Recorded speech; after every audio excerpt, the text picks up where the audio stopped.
laba ka mid ah kaamka barakac ku yaala magaalada Beledweyne ee caasimadda gobolka Hiiraan gaar ahaan xaafadda Kooshin ee magaalada Beledweyne oo ay ku jiraan boqolaal qoysas barakacyaal isla markaana ay haystaan duruufo adag oo dhanka nolosha ah sida biyo la'aan, hoy la'aan, cunno la'aan iyo weliba caafimaad darro ayaa waxaa maanta olole isugu jira baaritaan iyo wacyigelin ku saabsan caabuqa corona u sameeyay ururka wacyi-gelinta iyo horumarinta bulshada gobolka Hiiraan oo ah urur dhalinyaro oo si iskooda isku xilqaamay isla markaana maalmihii ugu dambeeyay bulshada magaalada Beledweyne u sameynayay ololaha wacyi-gelinta ku aadan sida lagaga hortagi karo faafitaanka caabuqa safarka ee coronavirus ama Covid-19 sidoo kale waxay buufiyeen musqulaha ku yaala kaamkaasi waxayna u qaybiyeen barakacayaasha ku jira xeryahaasi agab caafimaad gaar ahaan agabka lagu xirto afka ee loo yaqaan face mask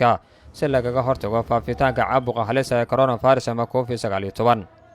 horjoogayaasha iyo barakacayaasha ku jira kaamkaasi ayaa ka mahad celiyay agabkan caafimaad iyo wacyigelinta dhalinyaradan ay u sameeyeen ayagoona sheegeen si aad ugu baahnaayeen wacyigelinta noocan oo kale isla markaana ay qaadan doonaan talooyinka ay siiyeen sidoo kalena waxay faahfaahin kooban ay ka bixiyeen duruufaha nololeed ee ku haysa kaamkaasi sida biyo la'aan, cunno la'aan, hoy la'aan iyo weliba caafimaad darro waxayna codsadeen in gurmad degdeg ah lala soo gaaro magacaygu Cabdiqaadir Yuusuf Cilmi ahna gudoomiyaha kaamka ku tiimbo ee wax maanta na soo booqday ururka wacyi-gelinta gobolka Hiiraan ururkaas maanta na soo booqday wacyi-gelin inoo keeneen iyo maaragtahay in qalabka maaskan hadda wadanay inoo keeneen waa uga mahad celinaynaa shaqada wacyi-gelinta iyo shaqada maanta ay nala qabteen iyo sida maanta ay noogu shaqeeyeen aad baan ugu mahad celinaynaa dadka kaamkan ku nool runtii waa dad oo baahiyo kala duwan oo aad u rafaad badan qabo biyo la'aan ugu hadda waxa miiska saaran biyo la'aan waa iyo cunto la'aan raashin la'aan wax bariyahan dambe 3 bilood oo la soo dhaafay 4 bilood oo la soo dhaafay cid wax siida ma jirto runtii waxaan codsanaynaa cid kasto maaragtahay kaamkan wax ka qaban kartaa ama hadda waxa hayso gacanteeda wax ku jiraan inay soo caawiso علي مساق صالها معناها أورك وعجنت أورك رياض نصاب بعضي وعجنت ضايما هذا هو ما نقينا الحمد لله واسك لا لك سبحانه وتعالى بالآن كم كنت بالآن أو لما وحكر وقف عنا الحمد لله عذرك إلهي وصاص ما لك سيا نجاه أنا أقدر وركي أنت سكسوجا بالورق wacyi-gelinta maanta noo sameeyay waxa waayo waxaan naga wacyi-geli coronavirus qaabka marka la isku arko laga hortagi karo in goobaha caafimaadka la tago in nadaafadda lagu dadaalo oo wax nadaafad la sameeyo oo dadka ay kala fogaadaan markii meel iskugu tago in markii banaanka la aado in gacmaha la iska nadiifiyo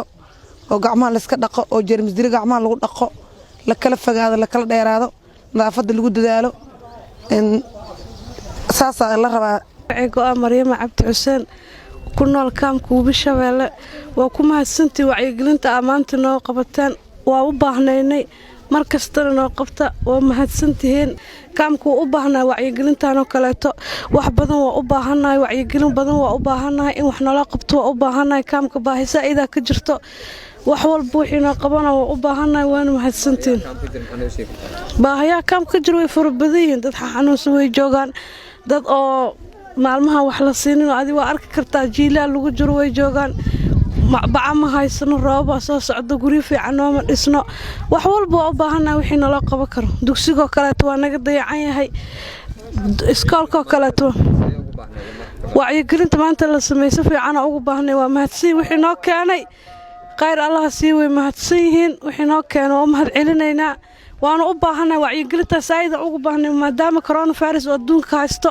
wacyi-gelin saasan aan lahayn wixii noo keenay qayr Allah sii wixii hadda nala sheegan waxa ku qabsanaynaa doo Ilaahay yira Cabdirashiid Faarax Cabdi gudoomiyaha ururka wacyi-gelinta iyo horumarinta bulshada gobolka Hiiraan oo horkacaya xubnaha dhalinyarada ee sameeyay ololaha wacyi-gelinta ayaa faahfaahiyay goobaha ay wacyi-gelinta ay ka sameeyeen iyo nooca wacyi-gelinta ay sameeyeen intaba wacyi-gelinta sameeyeen iyo qaabka ay sameeyeen maantay waxaan sameeynay wacyi-gelin oo aan u sameynaynay kaamamka ku yaalo magaalada Beledweyne khaasatan xaafadda Kooshin waxaan soo marnay dhowr kaam oo aan u sameeyno olole wacyi-gelineed iyo daaweyn iyo xataa buufin hagaajina ka buufinaynay meelaha isku yimaadaan sida iskoolada ku dhex yaalo kaamamka musqulaha iyo meelaha biyaha ka cabaan aan waxa maanta u sameeynay buufin iyo jeermis dilayaal sidoo kale waxaan u geynay agabka loo hortago cudurkan Covid-19 face mask iyo gloves si ayaga cudurkan ay hortag ugu sameeyaan runtii ururka wacyi-gelinta bulshada gobolka Hiiraan oo maalmahan ka waday magaalada Beledweyne wacyi-gelintaas ayaa soo gaaray kaamkaas dad badan oo cudurka calaamadihiisa sheeganayna waxaan siinay talooyin caafimaad iyo sidii uu la xiriir lahaayeen goobaha caafimaadka annagana wixii awooddeena ama karaankeena waa u talagalna waa siinay runtii dadka waxay u qabaan wacyi-gelinta ayay baahi aad ugu qabaan maadaama cudurkan uu daaweyn lahayn oo ka hortag leeyahay anagana dadka sidii ugu hortagi lahaayeen waxaan sameeyhaynaa oo wacyi-gelin ah marka maalmahan baa ka wadna magaalada Beledweyne Khalid Maxamed Ismaaciil Kacse telefishinka Hirshabelle Beledweyne